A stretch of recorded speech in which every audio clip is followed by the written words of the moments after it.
Good morning, friends. How's everyone doing today?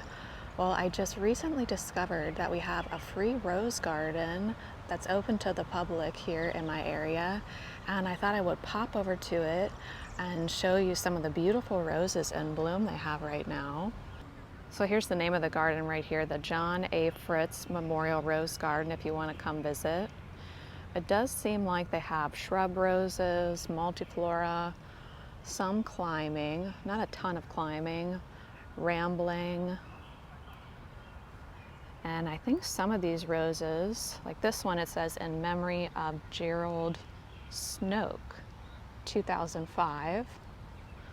This garden was established back in 1951. And I was reading online that they started with $1,000 and just grew from there.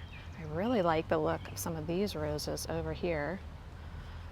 Sorry friends, the lighting probably isn't great for an impromptu garden tour, but hopefully it's still enjoyable in one way or another. This one is really beautiful, isn't it? If you recognize that, please let us know. I don't see a tag on that one. Really love these looser roses. I used to have roses in my garden, but I pretty much gave them all to my mom. All of mine just kept getting that black spot disease. And then the Japanese beetles would come in July and decimate the foliage. At my mom's house, I think she controls some of that problem with a copper fungicide. I'll have to ask her exactly, but I was over there just the other day, I guess it was yesterday, and I was picking some of her oh so easy Italian roses, which I had got from Proven Winners, and then I gifted them to her, and she said that she does not have to spray those ones with the copper fungicide, and they looked amazing. I took a picture. I can put it on the screen for you. Oh, there's a really beautiful peach one over there that we need to see. I've also heard Sarah Raven say that if you underplant roses with salvia, that helps with black spot. By the time I had heard that, I had already given away all my roses. And I think that if we had a larger property where I could just have roses in one specific area, I would give them a go again. Any tips and tricks you have on dealing with that black spot on roses, let us know. If you've done that salvia trick and it's worked, I'd love to learn about that also. Here's kind of a pulled back view so you can get a sense of the scale of this garden. Also interesting that it's surrounded by trees. Now it's early morning, so the roses aren't getting a lot of sun. They seem to be doing fine, not really minding that. Let us know what your favorite rose is.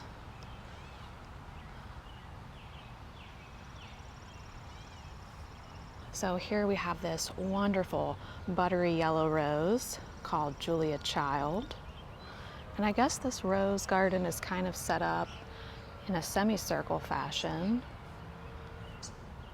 Some of the roses are labeled and some of them aren't. So some of the tags, as you can see down here, they're just kind of scratched off. So if you recognize any of these varieties, please let us know.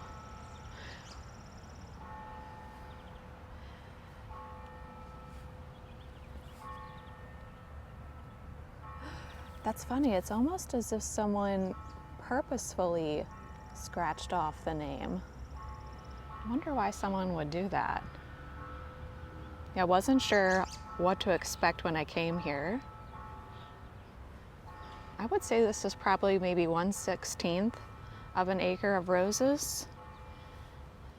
And I believe a lot of the roses are dedicated to gardeners that have worked in this garden and that are now passed on. Oh, look at this purple one. That's a beauty. Okay, let's head over to another section. So you can see they're all island beds. Pretty much every rose is in bloom at the moment.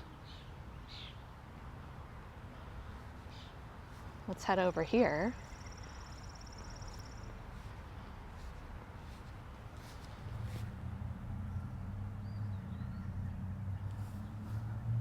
I believe this garden is maintained by the Lancaster Garden Club,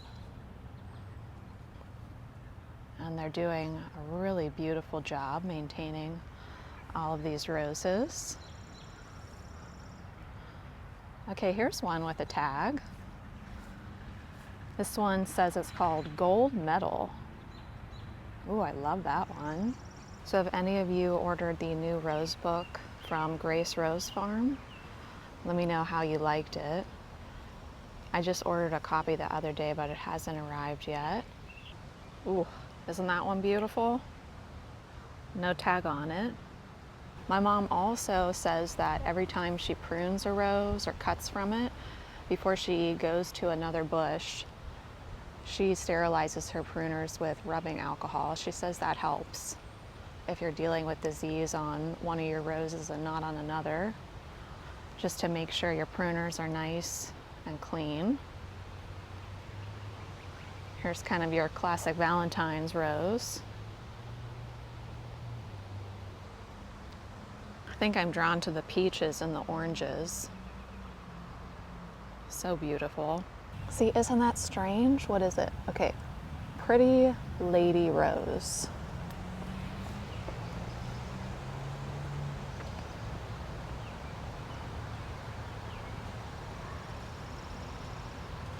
Okay, what do you think we have here? Something and mustard. Ketchup and mustard? The back of the petals are really cool. Yellow backs, red fronts.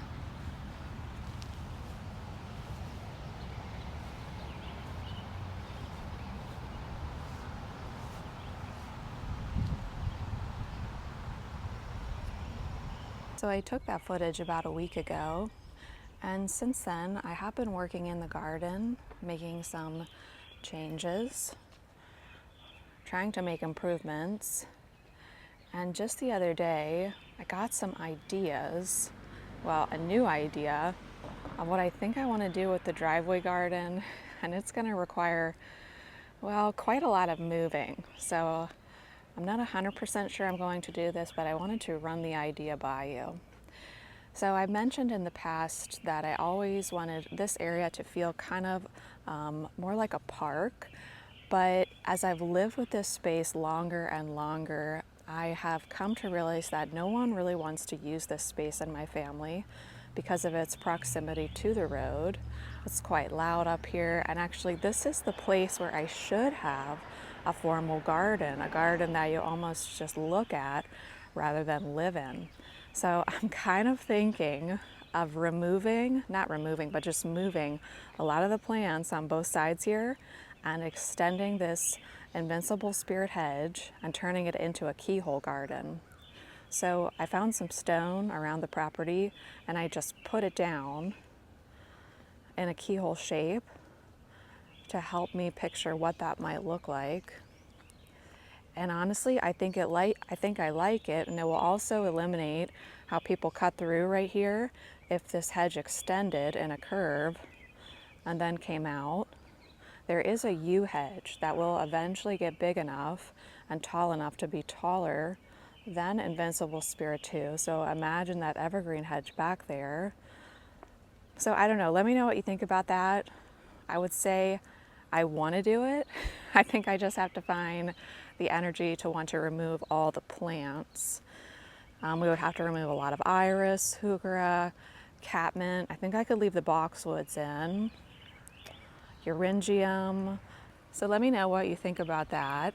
And let me bring Grace out here because she's crying, and then I'll show you what I've been getting around to in the backyard. I did go ahead and clean up all of the daffodil foliage. There might still be some that remains within the feverfew, but anything on the exterior of the beds, I went ahead and cleaned up. And isn't this so cool Do you guys remember when we started to plant this side of the hydrangea room together? And we planted Haas Halo, and I think we planted that as a quart size shrub. And you can see her right here. She's basically caught up to the height of this Haas Halo that I've had for, could be even 8 years now, maybe 9 years. I can't remember. That was one of the first things that I planted. But I added in about, I think, 16 new hydrangeas to the hydrangea room and the hydrangea annex. Some dwarf big leaf hydrangeas over here. This one was called Let's Dance Giddy. So these are all more on the pink side, but we'll see. They'll probably turn a little bit more purple in my soil. You can see some of those begonias that I talked about leaving in the ground came back, only some of them. And here we have a new mountain hydrangea called Tough Stuff Top Fun. So that's a really beautiful pink serrata hydrangea. And so I just kind of stuck those in around the daffodil bulbs. And then on the interior, where it's getting a little more shade and where there was a lot of daffodils, I tried to avoid any bulbs, and I planted in Let's Dance Can Do. Those get about 3 to 4 feet tall, I think 3 feet wide. So I'm hoping that fills in right here. Got kind of another hole here. You can see the daffodil foliage there. So I think I put 3 of those in. So that's a look at how the hydrangea room is looking. And we'll give you more of a full tour next week when we resume our garden walk and talks. I'm just taking a 1-week break from the garden walk and talk because we have some family from out of town visiting us. And we're also really in between blooms. Next week we should have a lot more lilies in bloom. But I did get that rose book in since we spoke last. So here's the new book, Garden Roses. And I also want to mention a great podcast that covers roses by one of our viewers. It's called the Rose Chat Podcast. Really wonderful. I've been listening to a lot of episodes. There's an episode with Grace Rose Farm and also a really good episode talking about beneficial insects, talking about thrips and what to do with thrips, talking about how ladybugs are harvested and sent to us. I found it really informative and helpful. So here's a look at the contents. A few things I really like about this book: the best varieties for every climate. And then I like how she has arranged the glossary of roses. So she goes by color. So here we are right in the peach section. So if you know you want a peach rose, you know you want it to be 8 to 12 feet tall, but maybe you're in an area like me where we have really heavy disease and pest pressure. She's going to tell you the disease resistance. So I guess that's the part that I kept looking at, was the disease resistance. And so, you know, I'm looking for anything that says excellent in our area. So I think it's a really great book. I'm kind of still on the fence about putting roses back into my garden, just because I feel like we get every single disease that a rose can get under the sun. We have all the pests that everyone ever talks about, plus Japanese beetles. So I don't know, friends. Isn't Grace beautiful? Tell me what you think. And Grace Rose Farm, when I was listening to her episode on the Rose Chat podcast, Grace Rose Farm is named for Grace's grandmother, who is also Grace. So I love this. Love this book. I'm going to read it again. And who knows? Maybe we'll end up with some roses after all. Under the Kusa dogwood tree, we have feverfew and bupleurum blooming at the moment. Most of the bupleurum I've already cut for arrangements. I have not been really cutting this feverfew. I've been cutting the one over in the hydrangea room, but I really like that. And the oak leaf hydrangeas over here are looking so gorgeous. The size of that bloom, ugh, you just gotta love it. But friends, I think I'm going to wrap up today's video here. Let me know what you think about the Hydrangea Keyhole garden. That's something I really want to do. I think I just have to make the decision, do I want to do that garden here, or do I want to wait until we have the ability to move and then do it somewhere else? I think I'm starting to become really torn about this idea of how much more do I want to do here, not knowing if we're going to be able to move or not. The interest rates are really high right now. My daughter's entering high school next year, so I think my thought is we'll be here probably 4 more years, but you never know. Grace and I will see you sometime soon. Bye, friends.